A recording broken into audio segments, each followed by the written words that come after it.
Hello and welcome back to the Understanding the Marriage Document series. So today we're going over chapter 15. Oh, sorry, not chapter 15. We're going over chapter 13. So just before we begin, as you can see here, the video, the mouse is near the like button, and you see on the bottom right the gear. Click that, click playback speed, and you scroll down to the number 2, you click that. This makes it so that the video goes by faster, and as you listen to me, you'll still be able to hear me, even though my voice is faster. But it's just beneficial because I am kind of slow with my speech, may have some gaps and pauses, so this makes listening to me more bearable, and I'd advise you to make the video faster.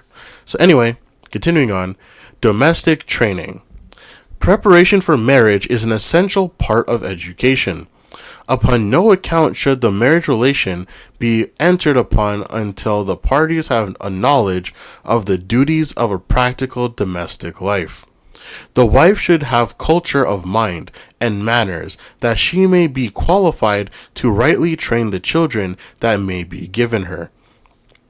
Many ladies, accounted well educated, having graduated with honors at some institution of learning, are shamefully ignorant of the practical duties of life.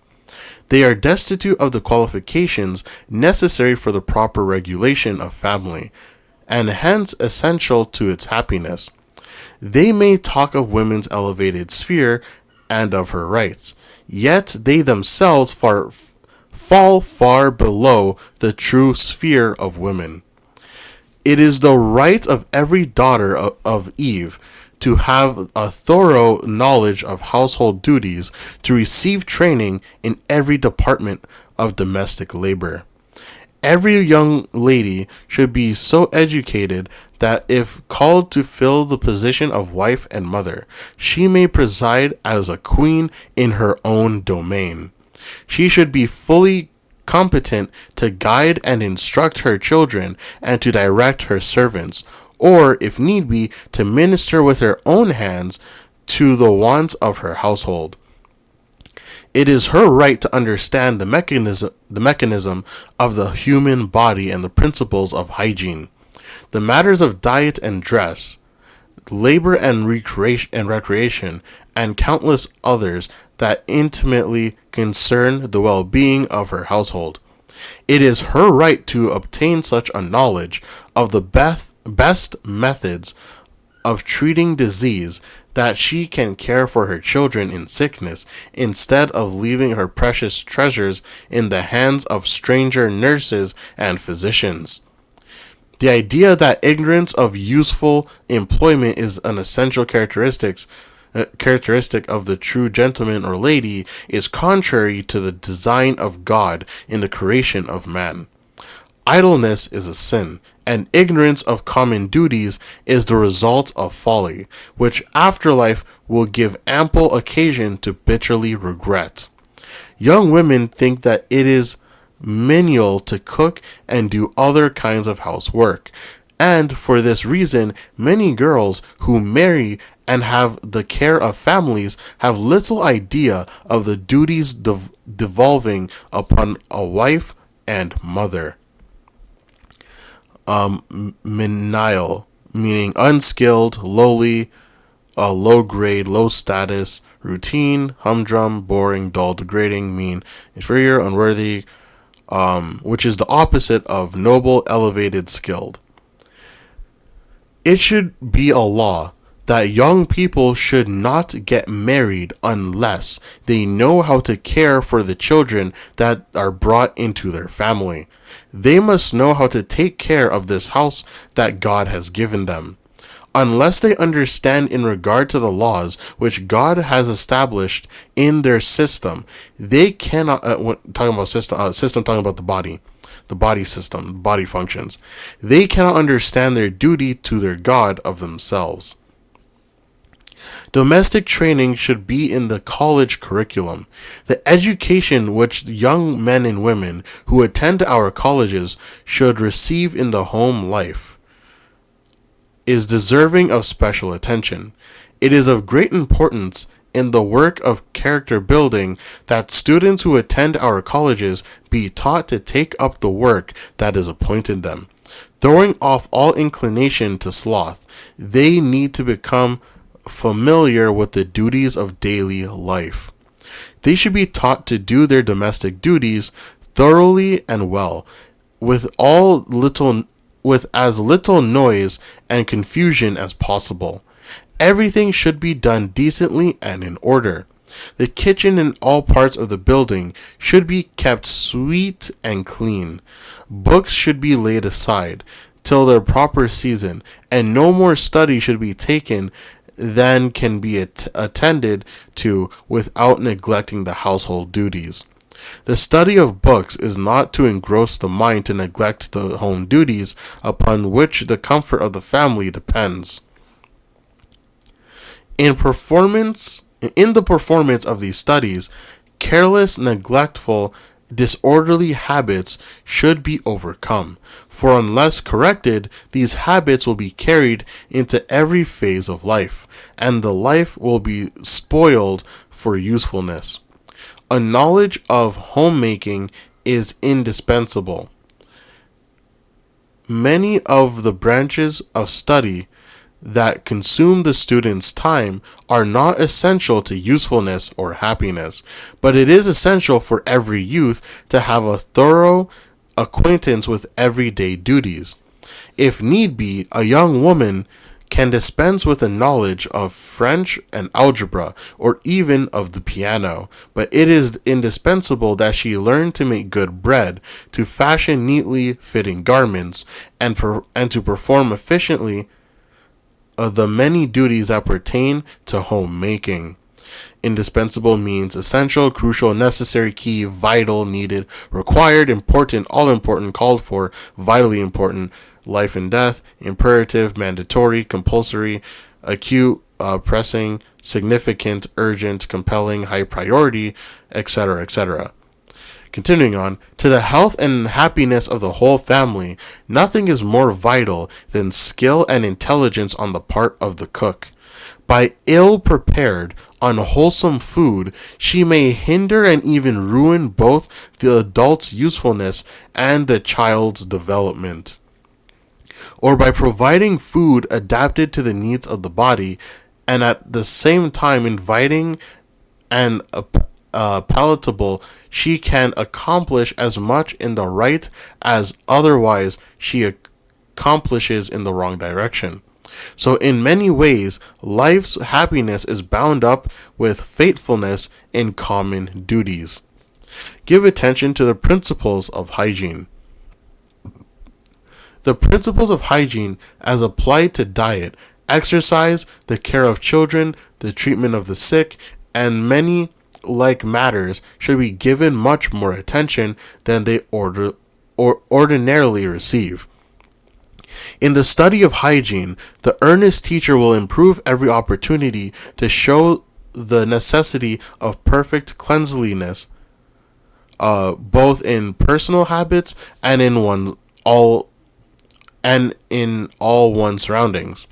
Teach the pupils that a healthful sleeping room, a thoroughly clean kitchen, and a tastefully arranged, wholesomely supplied table will go farther towards securing the happiness of the family and the regard of every sensible visitor than any amounts of expensive furnishing in the drawing room. That the life is more than meat, and the body is more than raiment. That's a reference from Luke chapter 12, verse 23. It's a lesson no less needed now than when given by the divine teacher 1800 years ago.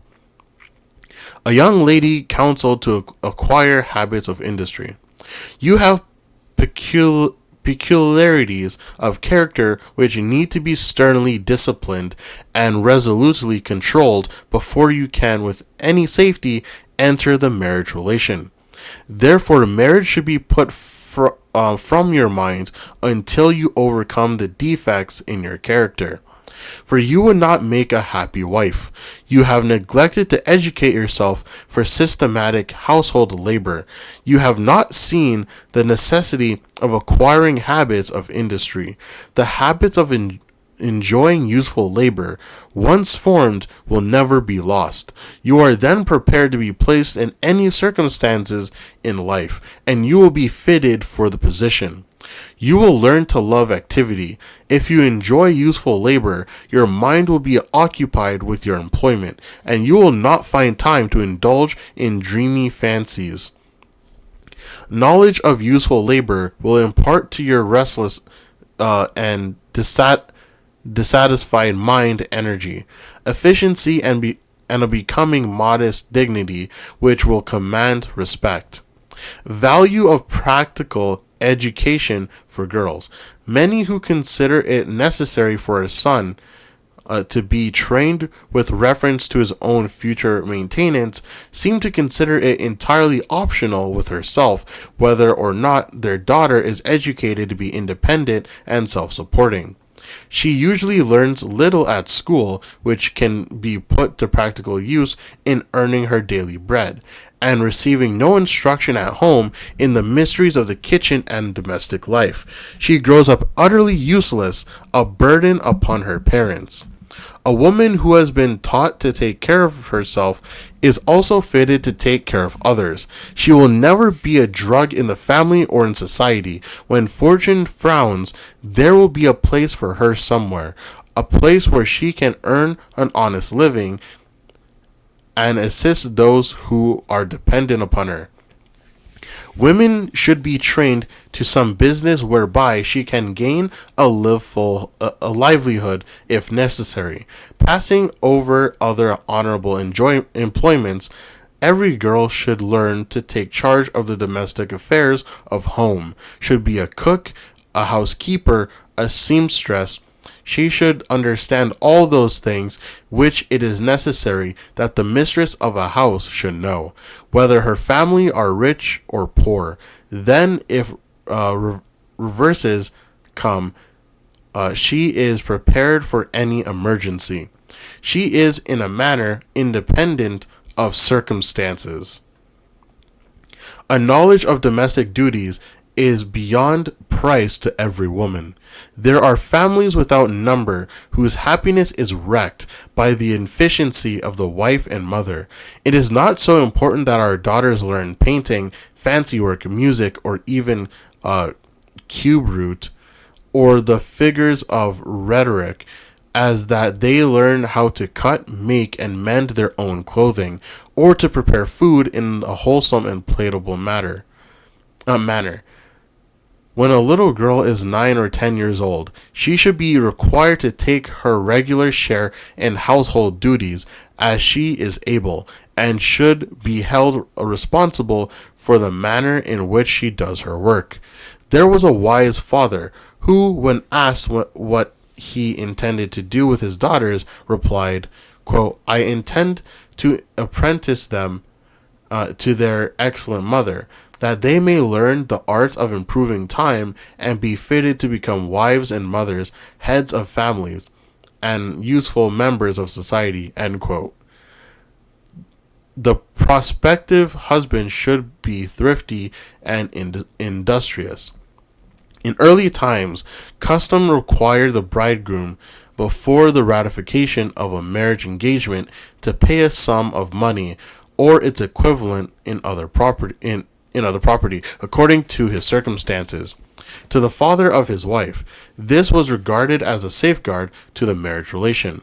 Fathers did not think it safe to trust the happiness of their daughters to men who had not made provision for the support of a family. If they had not sufficient thrift and energy to manage business and acquire cattle or lands, it was feared that their life would prove worthless. But provision was made to test those who had nothing to pay for a wife.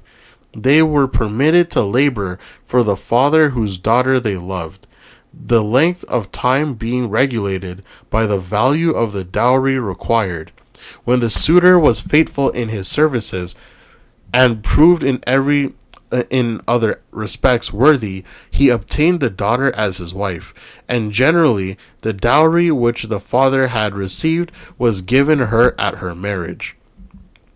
The ancient custom, though sometimes abused as by Laban, was productive of good results.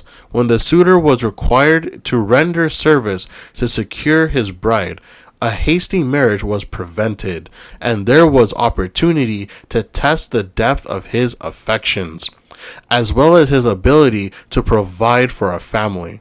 In our time, many evils result from pursuing an opposite course.